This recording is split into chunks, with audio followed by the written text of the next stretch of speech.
as palavras do Santo Evangelho purifiquem os nossos corações e nos conduza à vida eterna. Amém.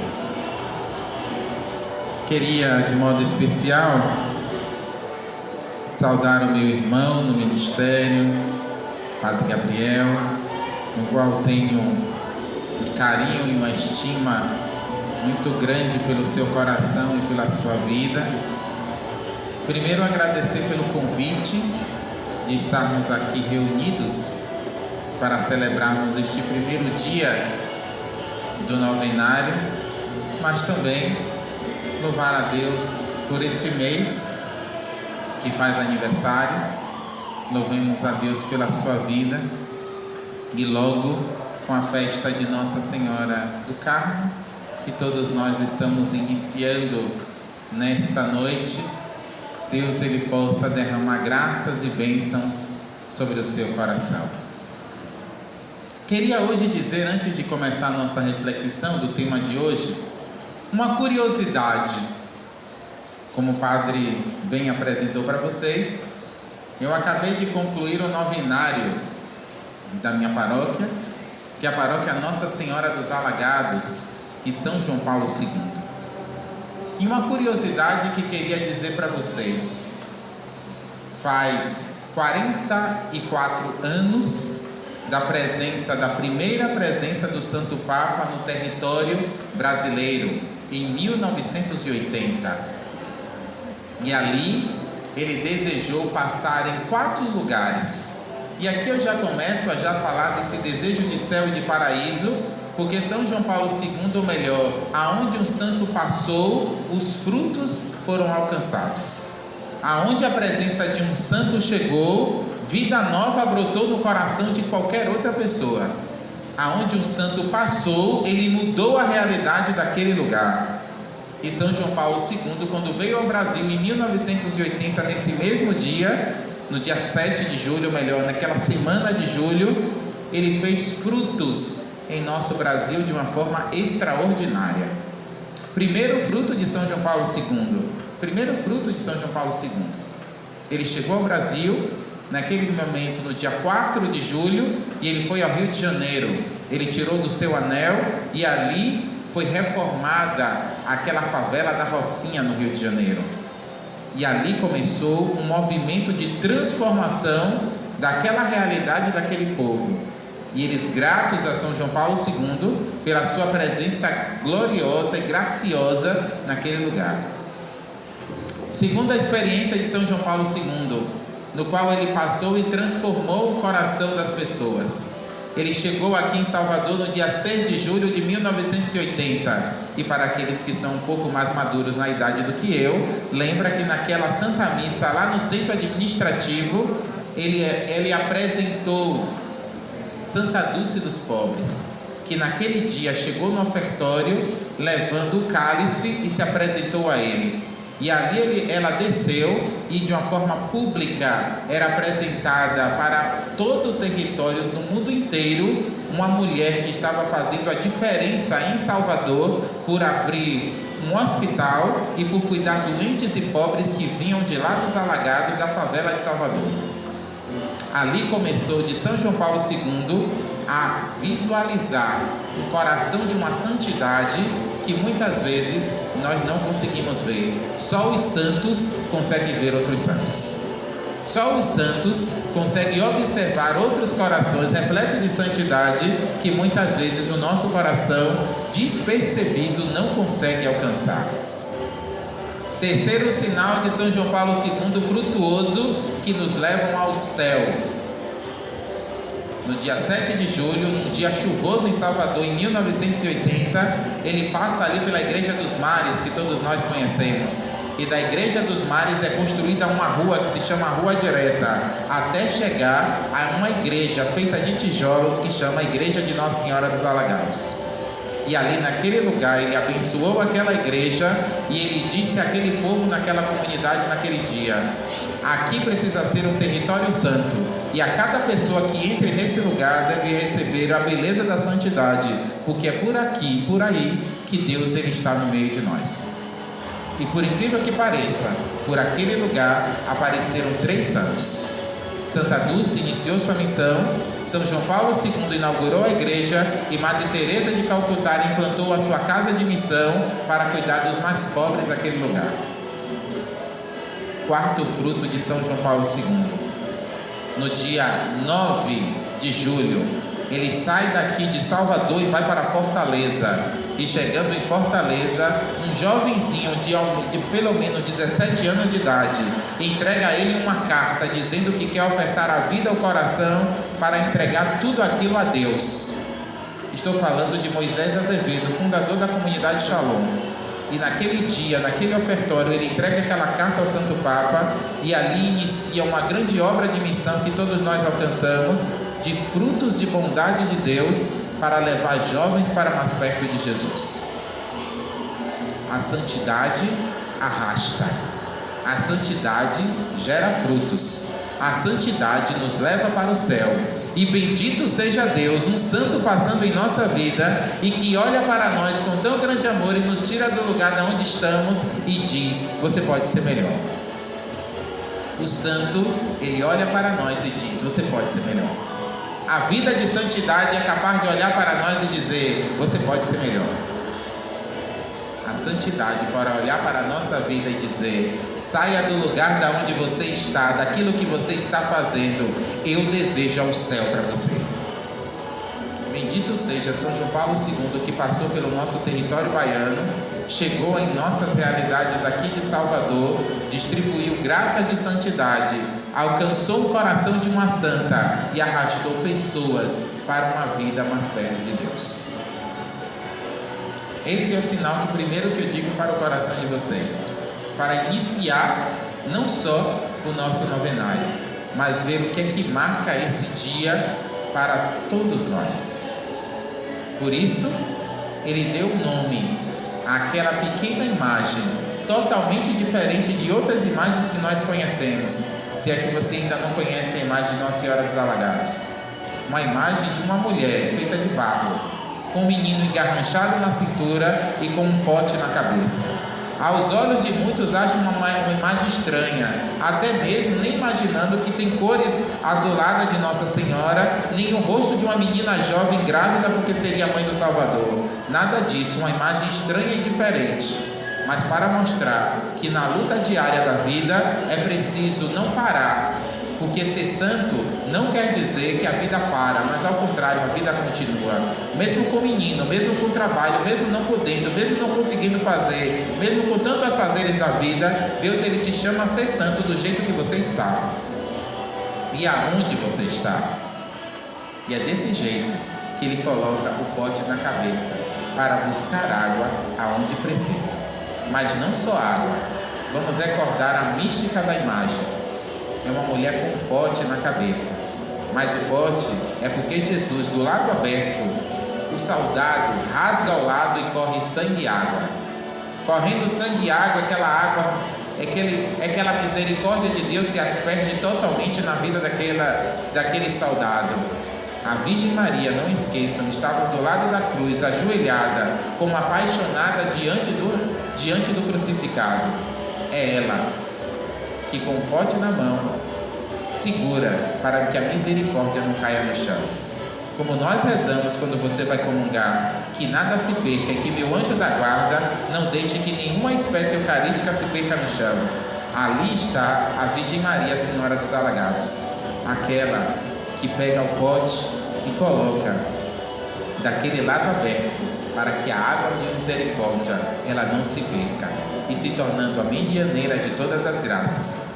É subindo a colina dos Alagados que nós bebemos da fonte de água viva, que é Jesus Cristo, nosso Senhor e Salvador, que se derrama sobre nós em abundância de amor e graça, para que cada um de nós se volte para Ele, somente para Ele, o nosso Senhor e o nosso Salvador.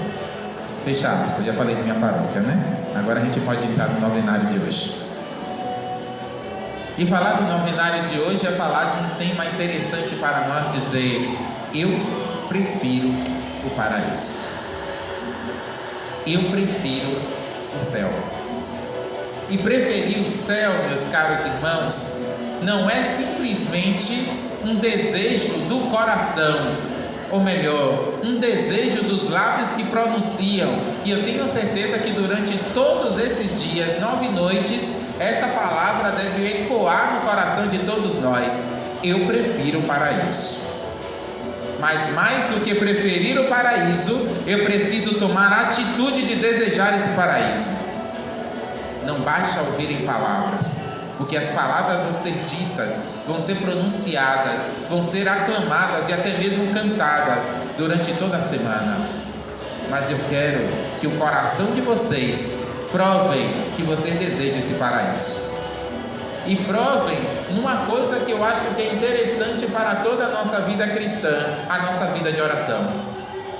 E a vida de oração para um homem ou uma mulher de Deus deve ser o bálsamo da alma, deve ser o desejo do coração, porque a nossa alma, meus caros irmãos, ela procura Deus, o nosso coração deseja Deus, a nossa vida se preenche totalmente quando está na presença de Deus. E é a oração que alimenta, e Santa Teresa d'Ávila, ela vai dizer isso com toda a força do coração: a nossa alma deseja o Senhor. A oração é o respirar da alma, que quer se alimentar verdadeiramente de Deus. Isso é tão interessante, que se nós podemos fazer um passeio nas Sagradas Escrituras, a gente vai encontrar o quanto a nossa alma deseja estar em Deus e como a vida de oração preenche totalmente o nosso coração para estarmos na sua presença. Primeiro sinal para que a gente possa recordar nas Sagradas Escrituras que tudo isso é um sinal grandioso para a nossa vida. Cântico dos Cânticos, capítulo 3, vai dizer para nós: eu procurei o amado de minha alma, eu procurei e não encontrei. E depois de tanta procura, ele vai dizer: eu encontrei o amado de minha alma, eu agarrei e eu nunca mais soltei. Quando nós encontramos o amor de Deus, meus caros irmãos, a gente não larga por nada. Quando a gente encontra a felicidade que é Jesus Cristo, a gente não larga por nada. Quando a gente encontra a felicidade que só Ele pode oferecer para nós, nós não largamos por nada. Ao contrário, o nosso coração preenche de felicidade. Segunda experiência que o nosso Salmo 62, que é o Salmo dos Santos, e os santos no dia das laudes, nas mais festivas da igreja, a gente vai rezar dizendo assim: a minha carne também vos deseja, como terra sedenta e sem água. A terra sedenta e sem água, que quando Ele, jorrando de misericórdia para nós, Ele nos deixa a nossa vida fértil. A fertilidade de Deus em nossa vida vem de um Espírito santificador, que a nossa alma sedenta é preenchida. Guardem aí, é o Salmo 62. O Salmo outro que vai nos ajudar a rezar dizendo: a minha alma tem sede de Deus e deseja o Deus vivo, e quando verei a face de Deus. Olha como o salmista vai nos buscando, para dizer que a nossa alma quer ser saciada eternamente por Ele, felicidade eterna para nós. E não termina, meus caros irmãos, não termina. O quanto a nossa alma quer se encontrar com o esposo, quanto o nosso coração quer se encontrar com Deus, e quanto a nossa vida, quando encontrada com Ele, a felicidade se torna completa.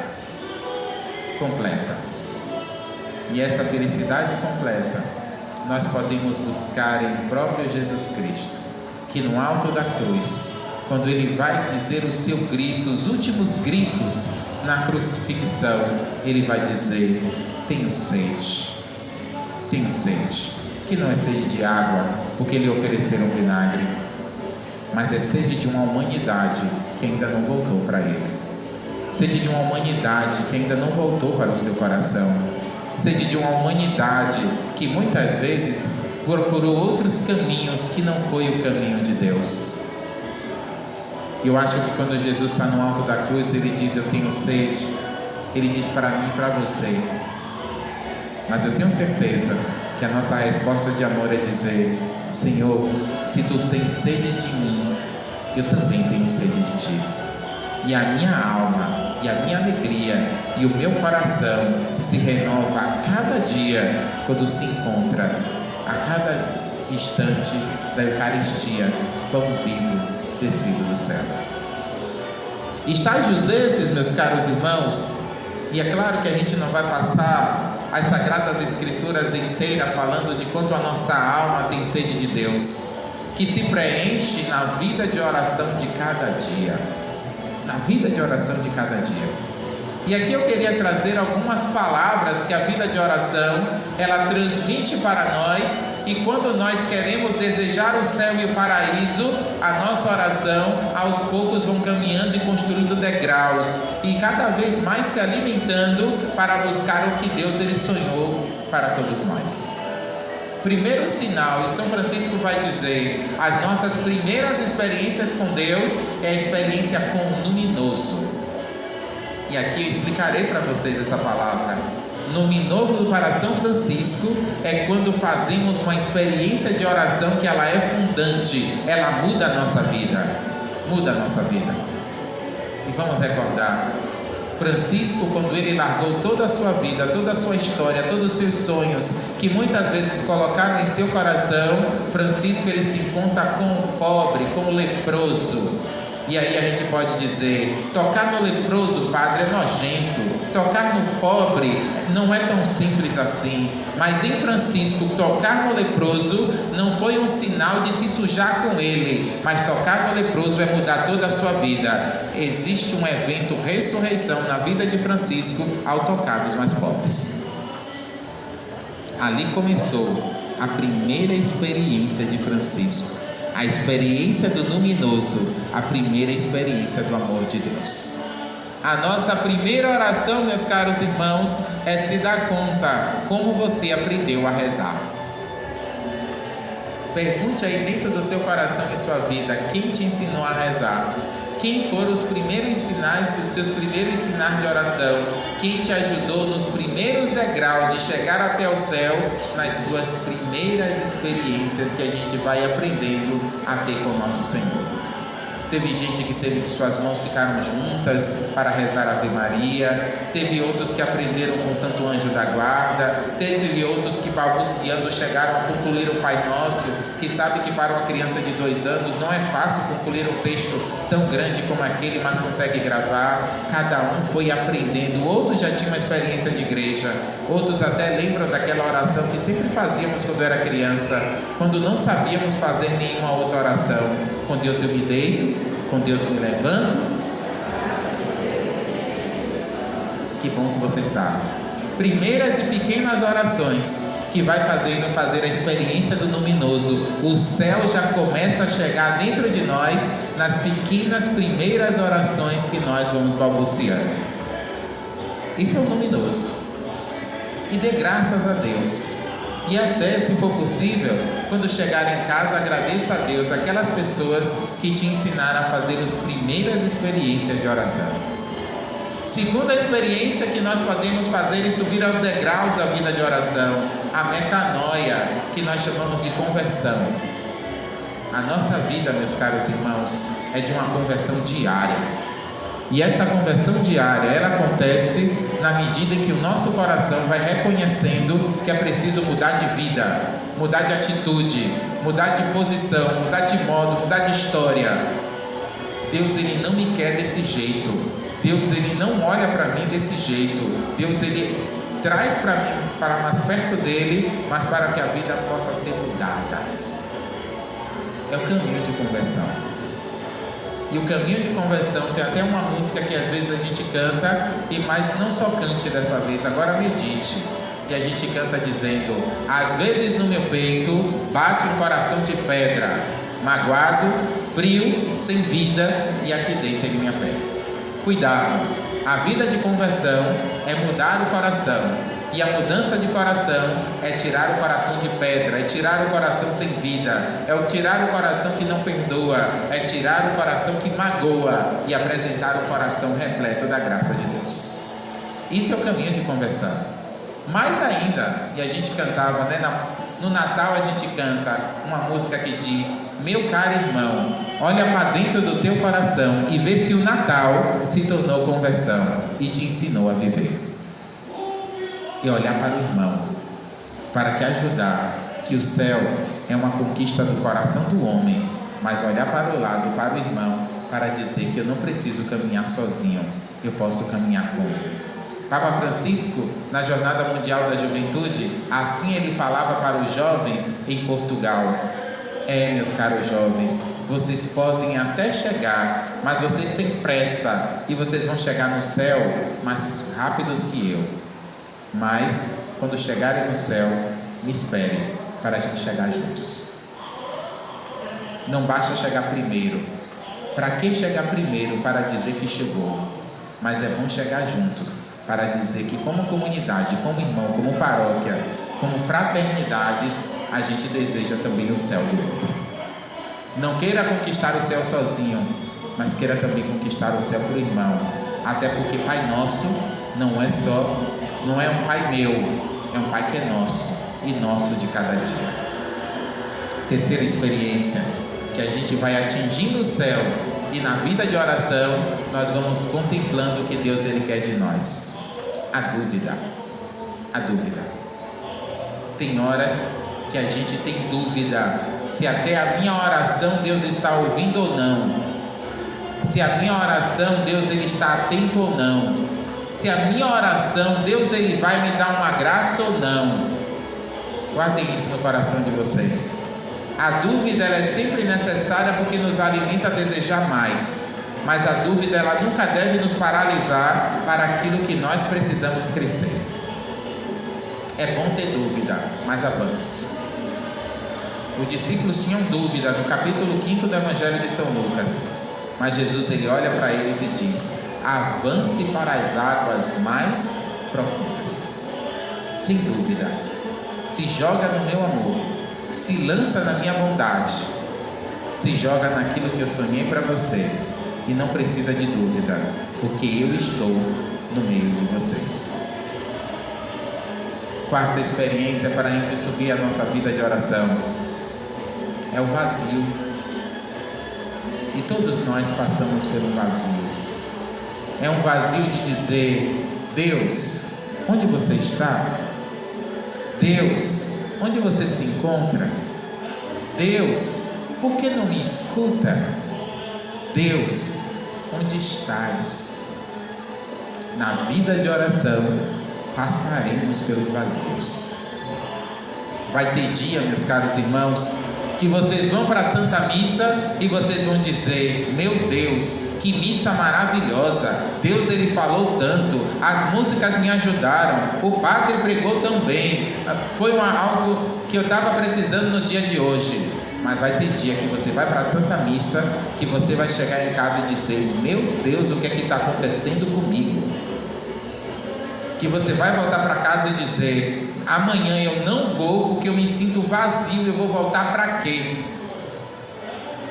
Guardem isso no coração de vocês. Madre Teresa de Calcutá passou 10 anos num chamado de secura espiritual. E a sua secura espiritual ela foi tão grande que chegou a um ponto que ela disse: Eucaristia para quê? Oração para quê? Estar com Deus para quê? Não te sinto mais. Mas chegou um dia que ela tomou uma atitude, chegou diante do sacrário, se ajoelhou, olhou para Jesus e disse: eu não te sinto, mas também não te deixo. Eu não te sinto, mas eu não te deixo. Quem dera eu e você tivesse essa mesma coragem.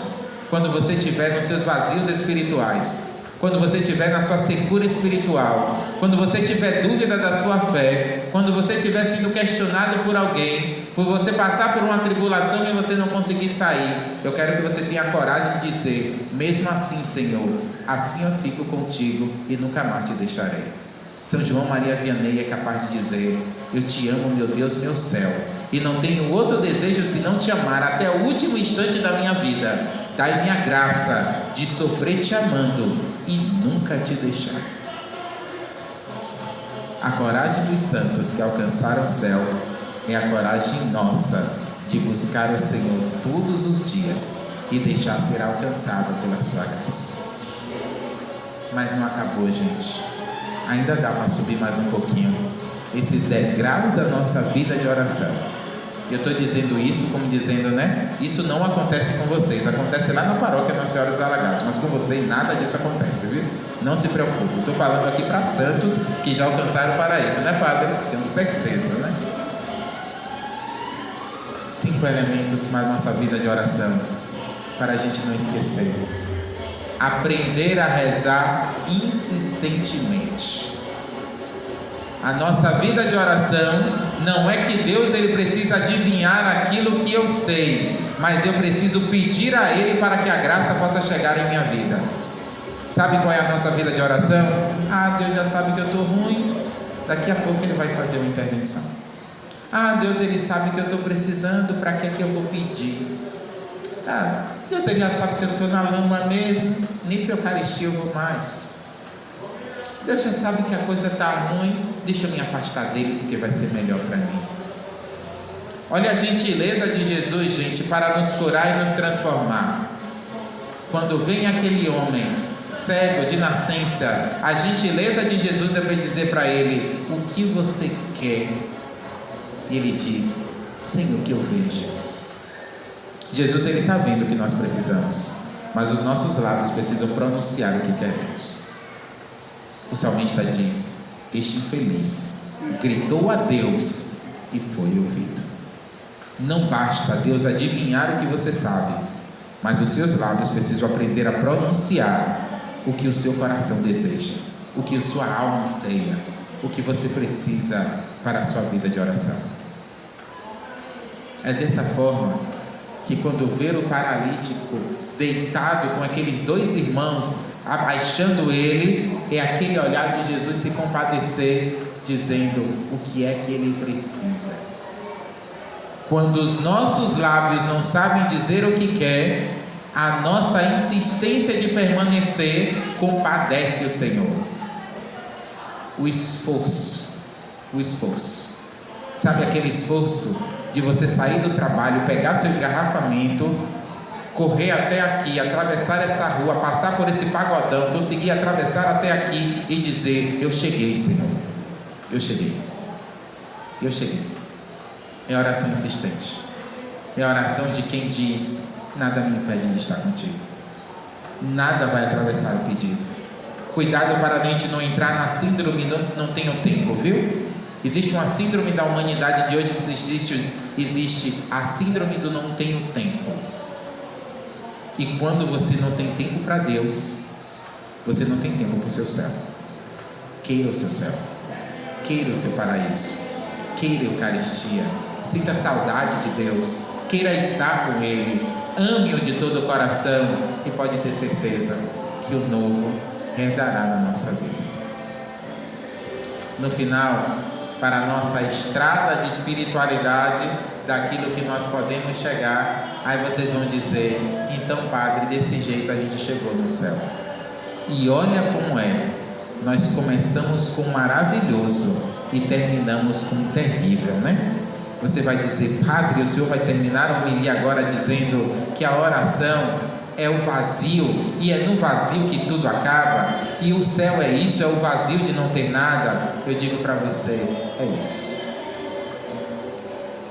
Aproximar de Deus é Deus ele começar tirando tudo de nós, para quando chegarmos na morte da nossa vida, nós não sermos capazes de ter nada, nenhum apego humano, mas só ter você e Ele, e aí sim a graça acontece. Com o Senhor, com tudo, eu não sou nada, mas sem nada, eu sou tudo, porque Ele é tudo dentro de mim. É o vazio. Se Madre Teresa, no ponto de dizer: eu não te sinto, mas também não te deixo, é no vazio que agora ela não tem mais nada, ela só tem no seu coração Ele, e assim as portas do céu e da eternidade se abrem para nós. A nossa vida de oração não começa de cima para baixo, a nossa vida de oração ela começa de baixo para cima. Se você quer subir, vai ter que descer. Se você quer ser santo, vai ter que descer. Se você quer ser bom, vai ter que se humilhar. Se você quer a eternidade, vai precisar ser pequeno. E é na pequenez que a gente vai alcançando o que Deus ele quer de nós. Os santos, os seus vazios geraram a grande santidade do seu coração. É Francisco, no seu vazio de suas chagas, que ele é capaz de dizer: doce é sentir em meu coração. E no seu canto de ação de graças, entrega a alma para Deus. É no vazio de Santa Teresinha do Menino Jesus que ela é capaz de dizer: no regaço acolhedor eu entrego a minha alma, que chuva de rosas vai derramar sobre nós. É no vazio do coração que a gente vai encontrar São João Bosco no dia de sua morte, respirar e dizer: dai-me almas e fica com o resto. O que importa é corações salvos para Deus. É no vazio que a gente vai encontrar nas belezas mais profundas de um Jesus que no vazio ele simplesmente diz ao amor de Deus de forma especial: em tuas mãos, ó Pai, eu entrego o meu espírito. E é nesse vazio que parece que tudo acaba, é onde tudo começa, para a graça de Deus. E aí vocês vão dizer: e quando começa, Padre?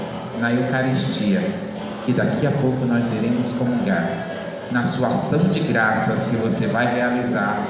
É nele que faz um vazio enorme no seu coração e que o canto acaba, e é você e ele que agora se torna um presente de amor e de eternidade para a nossa vida. Peçamos isso nessa Santa Eucaristia. Subimos aos degraus da vida de oração, encontremos com o vazio, e nele acaba tudo, porque a Eucaristia é o que preenche o nosso coração e renova a nossa fé.